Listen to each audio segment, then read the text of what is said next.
I've built 11 YouTube micro channels in the last 90 days to prove that it's not luck. My biggest channel made $160,000 a month, and the other 10 I'm going to show you in this video make anywhere from $5,000 to $40,000 a month. Now, I'm Alex, your favorite 4 a.m., 18-year-old, self-aware, empty office millionaire, and I have no course to sell you. In this video, I'm just going to walk you through the brutally honest story of how this all happened and the actual process that I use at my company, Seven Figure Creator, to repeatedly do this for the clients that we work with. And in fact, at the time of this recording, I have another 6 micro channels that I'm actively working on. So this whole story starts long before the channel you are seeing right now. As a 10 or 11-year-old, I tried to start a handful of different channels, whether it was gaming, vlogging, or talking about sports, but for whatever reason that comes up in an 11-year-old's life, I never remained consistent, and therefore those channels died out. However, when the entire world shut down, I remember being in online school, deciding that I didn't want to go to college, and because of that, I started my online business journey. And for the first 12 months, I didn't post anything online. I just had my head down, locked in.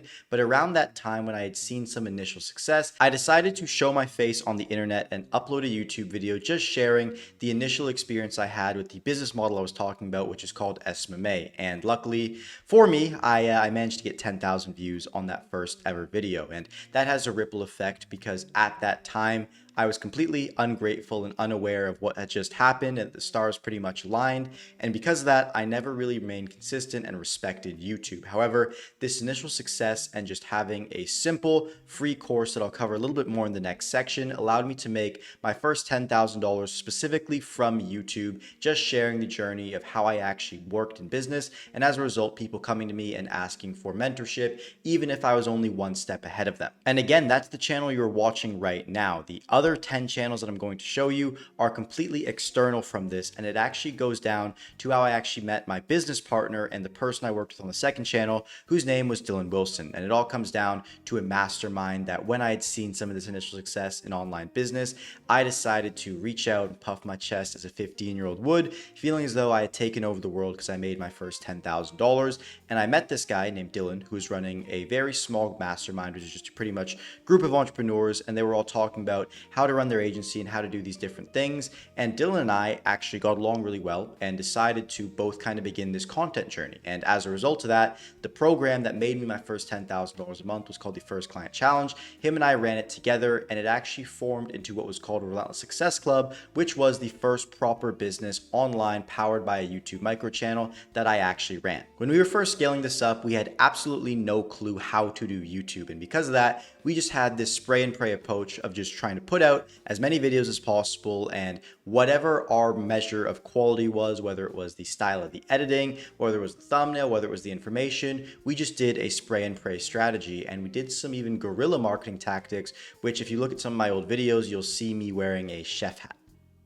Now, the reason why this was working so well, even though we really didn't have a clue as to what we were doing, is because the online business world at that time was like a gold rush. You had guys like Andrew Tate and Iman Gadzhi bringing in tens of thousands of young guys who wanted to learn how to make money online every single week into the ecosystem of the YouTube world. And because of that, you didn't have to be great to actually make money. However, when that actually began to dry up, we were doing anywhere from $10,000 to $20,000 a month, completely reliant on whatever the YouTube algorithm would give us. And it came down to a point where in order to stop our revenue from dropping, we had to actually learn how the platform works. And it was around this time we began to start hiring different content agencies and different experts to teach us how to actually do our content. We even tried an Andrew Tate short form affiliate strategy because we had figured that was the secret. Then we realized that it might be a Mr. Beast thumbnail and editing and retention charts, and that's all going to be the secret. But ultimately, nothing actually seemed to work, and we had to fire all 7 of those content teams, and we're left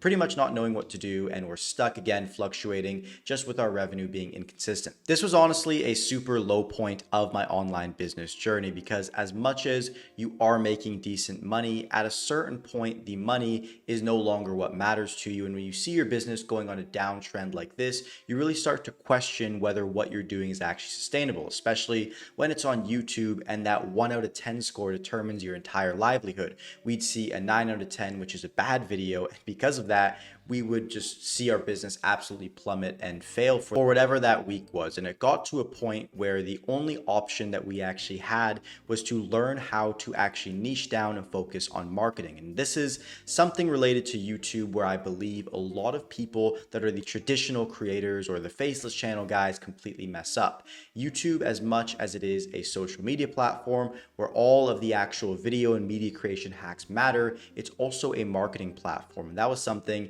that, being in the SMMA and the marketing space, I brought as a unique advantage to the world of YouTube. And because of that, in the time when the market started to really dry up, we were getting probably half to a quarter of the views per video. However, the difference was that we actually managed to shoot our revenue up to $50,000 a month. And the reason why is because A, we increased the product we were selling from the $100 mark all the way up to a $2,500 mark, which means that we were making exponentially more per customer that we're actually signing on. And in addition to that, what we were also doing is we're making far more in-depth content to actually nurture and show these people that we were experts. And this is where I really came across the idea of a YouTube micro channel, because before, our idea was just to go viral and try and be the next Iman or be the next Andrew Tate. But when we realized that we can create more specific content, we don't have to be this massive influencer, and we can make more money per subscriber as a result of that, it is far more predictable for the growth of the business that we're actually running. This is where the biggest breakthrough was also probably one of the biggest mistakes of my online business journey, because when we did this more niche down content, yes, it was making our business a crap load more money, but we also realized that a lot of people didn't really care about hearing these super specific business concepts from a 16-year-old kid in his room.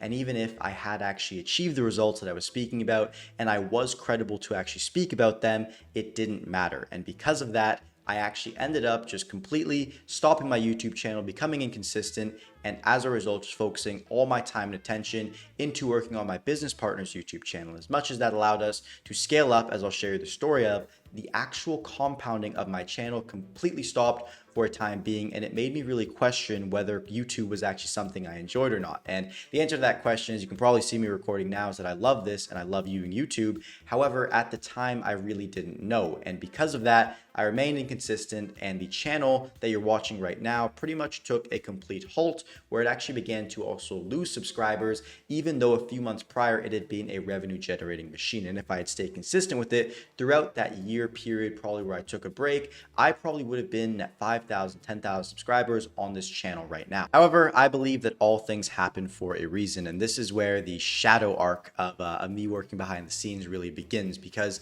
around this point, I learned what I actually like doing and where my skills are. We had this entire business where we were teaching people how to run Facebook ads, and the two things that I really enjoyed were building systems and doing operations for the internal backend, and it was doing YouTube content. The process of doing sales or finance or any of these things completely bored me to death, and were honestly just things that I wouldn't even want to run a business on, which I'll share the story of a little bit more later. This put me in a point where for probably the next 6 to 12 months, I did not talk to anybody. I took no outward facing calls, and it was really just Dylan and a few internal team members that I spoke to, not even the clients that we had.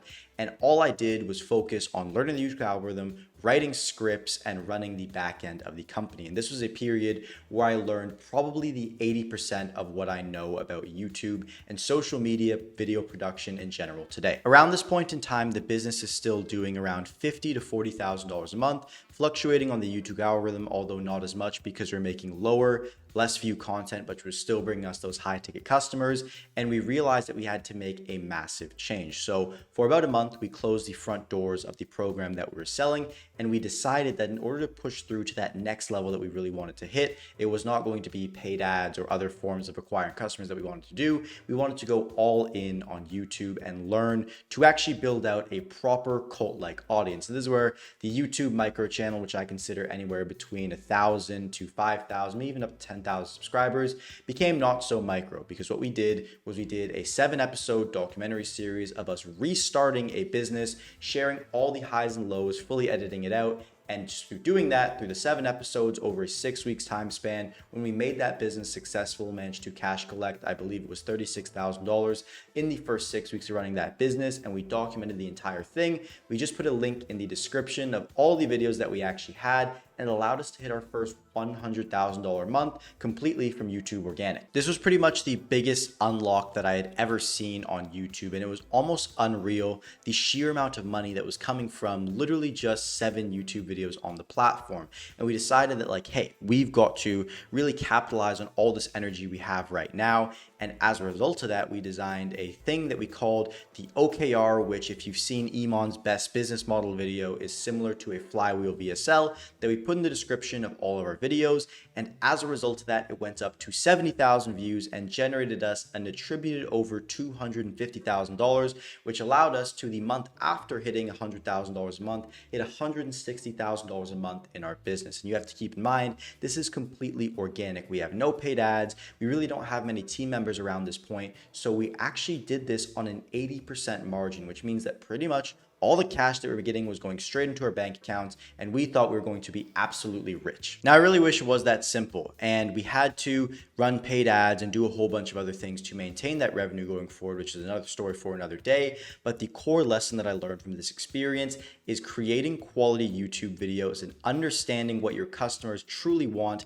is the most important thing ever. And yes, if I kept posting on my YouTube channel, things might look different today, but I'm quite convinced that if I didn't go through that period of almost watching firsthand what the playbook looks like, I would not have been able to actually come onto YouTube as I'm doing right now and be able to actually build my personal brand in a way that's going to last me for the next 5 to 10 years. So it's one of those situations where even though I made good money and I might not have the actual asset to show for it in my own following the same way that it would for the actual channel that I worked on, I believe that it worked out in my best benefit, given me doing this for many more years to come. So for about the next year after that, I actually just stayed in the background of that business. And while I was mastering YouTube, as I already would, just learning scripts and just creating thumbnails, doing the whole stuff that I had already done to get us to this point, I realized that the business that we were working on was going in a different direction of what I personally enjoyed. My partners at the business, albeit they're absolutely amazing, wanted to work with the more qualified people in the world, the 40-year-olds, the guys who are more established in their business. And if you look at me, I'm wearing a hoodie in my room and I'm an 18-year-old kid. And it was a two-ended thing. As much as, again, I didn't resonate with them, they also didn't resonate with me. So it meant that the general direction that I was going in is just somebody who just loved online content creation and kind of the fast-paced world of the social media world versus kind of slow corporate world. I realized that as time goes on, I was going to be going my own way. And it was around this time where I decided to actually part ways from that, more so just literally focusing on YouTube, and decided it was time to build my own thing. But between that period, there was about a 3 to 6 month gap where I felt pretty lost in my life, didn't know what to do because I had made all this money from this business, but I didn't know what the actual next best steps were. And around this time, the only thing that kind of just kept my mind clear and what I was actually doing with my days was making YouTube videos again. And as I was doing this, a guy popped up on a community that I created called School, and he messaged me. And I hopped on a call with him to help him with YouTube. And around the middle point of the call, he asked me, oh, like where are you calling from? That's a nice view you have in your background. And it's before I did the whole empty office thing. And I was in a city called Vancouver. It's on the west side of Canada. It's where I was actually living to work on that business with Dylan, as I was sharing with you just now.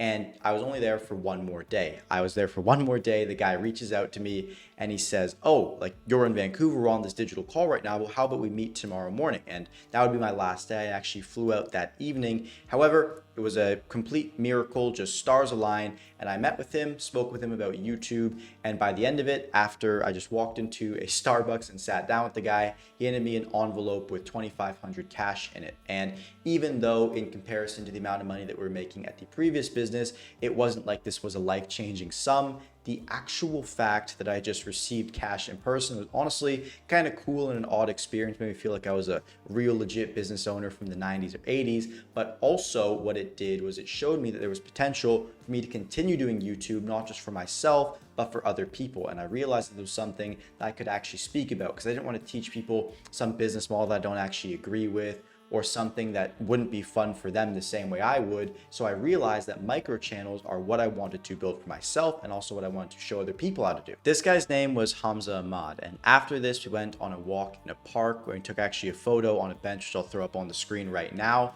And from this point on, over the next 6 months, after having literally zero traction on social media whatsoever, having a private Instagram and a YouTube with 0 subscribers, he's now at a point where he actively generates over $30,000 a month with customers that came from his YouTube channel. And if you were to look at his channel, you'd see that the videos don't get many views. They get anywhere from 100 to 200 views per video, maybe even sometimes less than that. However, he's able to do that because he focused on that YouTube micro channel frame, kind of like the same one that I learned when as the kind of industry was dying down, just by focusing on the niche down, highly specific and highly information-based content to a specific kind of buyer. Around this time, even though I'm still kind of lost and don't know what I want to do with my life, I decided that I wanted to do this for more people. That's all I really knew at the time. And I decided to bring on what would be the 4th channel that I've built. And this was another guy who was some form of business operation coach, teaching people how to start a business online.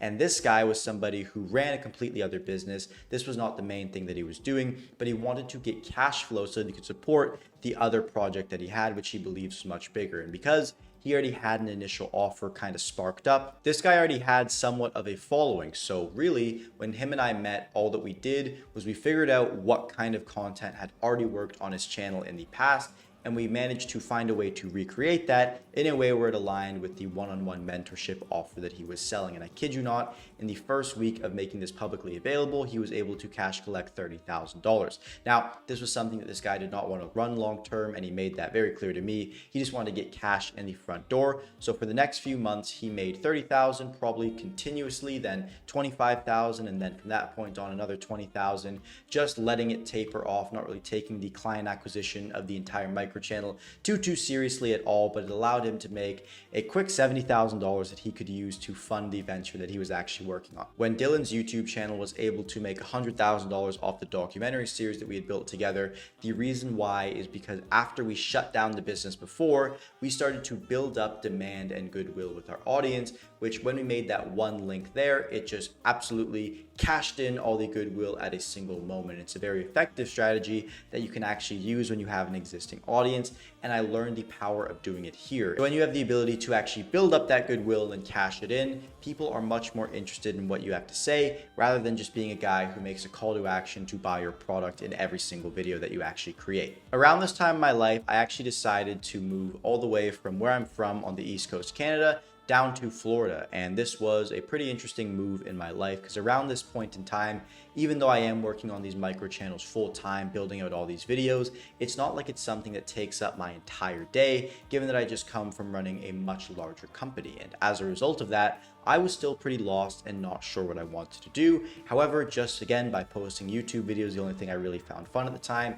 even if I wasn't taking them too seriously or consciously trying to grow my channel, I managed to bring in another guy. And this guy was specifically good at email marketing. And with him, I pretty much just wanted to culminate everything that I'd learned up till this point and decide to try the most niche down channel that I'd ever done. This guy was getting anywhere from 100 to 400 views per video, but instead of just doing the 30K a month over the 6 months like Hamza Ahmad was able to do, which even though it's a crazy result, it happened after 6 months of actually working at it, and probably for the first 3 months didn't really see any results at all. This guy, I decided I wanted to get results immediately, and he had a little bit of a following, hadn't really posted for around 4 to 5 years consistently on YouTube, and just as a result of sparking his channel back up, the videos getting anywhere from 100 to 400 views, he was able to make $40,000 a month. And the reason why is because instead of just doing the strategy that we had done before, charging $2,500 or $5,000 like the most I had ever done personally for my business, we decided to roll out a package that was worth $10,000,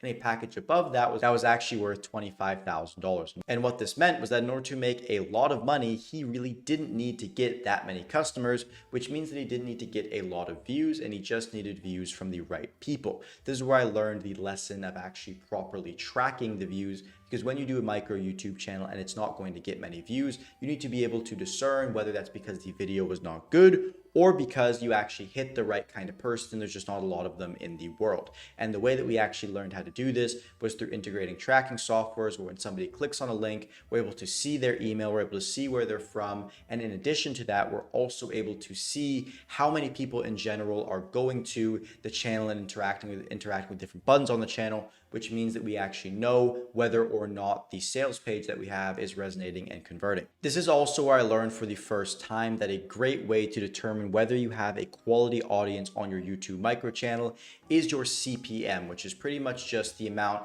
that somebody is willing to pay you per 1,000 views, or the actual amount that YouTube is willing to pay you per 1,000 views that you actually get on a video. And a higher CPM typically means a higher quality audience. This is because advertisers want to get the exact same people that you typically do with their super qualified audience and those highly targeted products. So as a result of that, if they're willing to pay probably upwards of $50 as a CPM, it means you're targeting a really good audience. This comes down to the sixth channel I started, which was a fitness coach, where we did the exact same thing, selling an extremely high ticket fitness product to a very niche down specific kind of person. And we did one thing really good in this, which is what I like to call SEO domination. We picked a very specific niche down keyword and we absolutely flooded the internet, being the only person that was talking about that 3 times a week consistently, just flooding the algorithm with it. And what that meant is that when you searched up this given keyword, every single video that you see would be from our actual channel. And this business was doing around $12,000 a month, but the issue is that it wasn't monetized on YouTube. And because what that actually means that we can't see the CPM that we have on our channel, we didn't know whether or not we were bringing in a qualified audience, which led to us sometimes having videos that we'd get to 1,000 views or a good amount of views, but not knowing whether it's a qualified audience.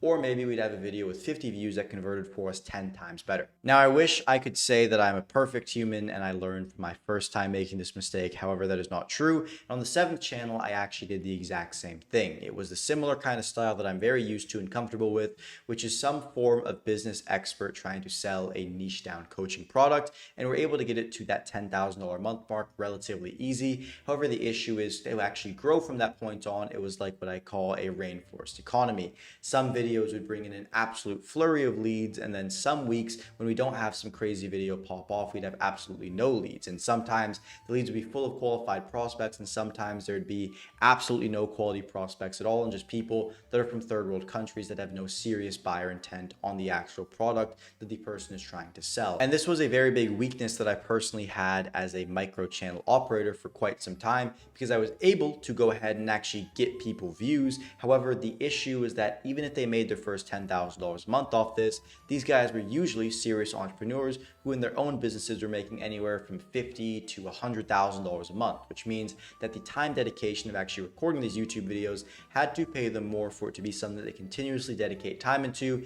And it meant that I actually had to come up with a solution for this quickly if it wanted to be something that could actually scale long term.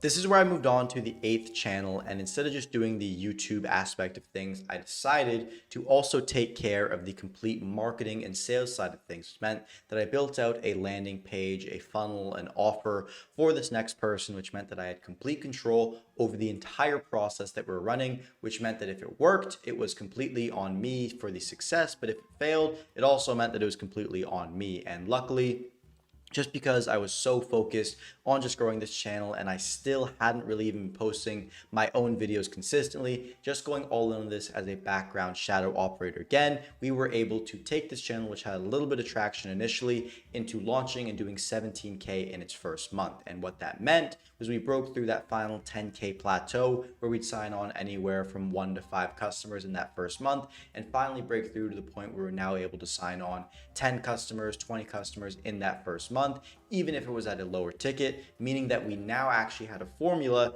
to grow these channels. And when I went back to actually work with the other micro channels, which were still ongoing at the time, they were able to break past that $10,000 a month plateau, finally getting to the ranges of around $20,000, $30,000, and the highest one there, which it did around $40,000. When I got these results, the clients went from being happy with what I was doing and understanding it was working to me being their favorite person in the world. And because of that, I got in a flurry of referrals, which led to the 9th, 10th, and 11th channel I'm going to share with you. And the 9th channel that I actually worked with, what I like to call a freedom coach. This was somebody who worked with people that were in the 9 to 5 and helped them escape the 9 to 5 through a specific business model here. And this one was a pretty interesting experience because it was the first time Then I met somebody who said like, no, I don't want to do a little bit of the YouTube stuff that you're saying. A lot of the guys before were just like, all right, do whatever you want. But this person had a specific criteria for the way that he wanted to grow his brand. And that happened to be a very raw, authentic style of content where he would just set up his camera and he would talk in front of it. And the stipulation for making this project work was that he had to do it in this sitting down, straight talking head fashion with close to no editing in the video, which was a very different kind of style than what I was actually used to and was already getting me results. But I still agreed. I accepted it as a challenge, and it was probably one of my biggest breakthroughs that actually led to me getting the meta of raw content a little bit before the entire world and YouTube space caught on to it. And when I say raw content, I'm referring to those videos that you see where it's either just a screenshot of the actual frame of the video with them usually showing a payment processor or a YouTube analytic chart, or it could be them in some form of high status signal place, like they're in a super nice car, or they're on a very nice balcony, or there can even do inverse status signal where you see somebody in the woods, or maybe it's someone locked in their room and it's super dark outside. But the biggest thing with raw content is that even if you are not designing the thumbnail, even if you are not editing, the most important part is who you are as a person and what you appear as though. For example, the raw content that I do on this channel, I appear as if I'm some just weird kind of locked in kid in this empty room wearing his hoodie up, and that it's almost this pitch black thing even though I have this light on right here.